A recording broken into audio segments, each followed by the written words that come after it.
గుజరాత్లోని అహ్మదాబాద్ లో రీసెంట్ గా వాటర్ ప్రాబ్లం వచ్చి మున్సిపల్ వాటర్ సప్లై ఆగిపోవడంతో కాలనీ వాళ్ళంతా చాలా ఇబ్బంది పడ్డారు. అప్పుడు అక్కడున్న ఒక లోకల్ మసీద్ అందరి కోసం తమ తలుపులు తెరిచింది. హిందూ ముస్లిం అని తేడా లేకుండా లోపలున్న బావి నీళ్లను అందరికీ ఫ్రీగా ఇచ్చిండు. ఆడవాళ్ళు, పిల్లలు, పెద్దవాళ్ళు అందరూ క్యూలో నిలబడి వాటర్ పట్టుకున్నారు. నీళ్లు ప్రతి ఒక్క మనిషి యొక్క హక్కు.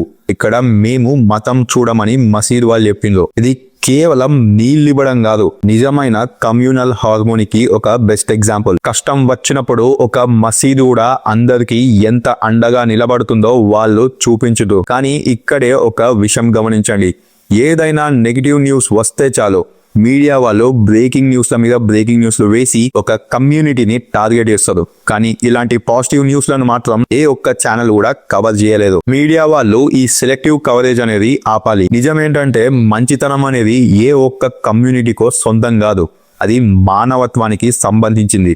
హిందూ అయినా ముస్లిం అయినా కష్టం వచ్చినప్పుడు కలిసి నిలబడాలి. మీడియా వాళ్ళు కూడా ద్వేషాన్ని పెంచే బదులు బ్యాలెన్స్డ్ న్యూస్ చూపించాలి.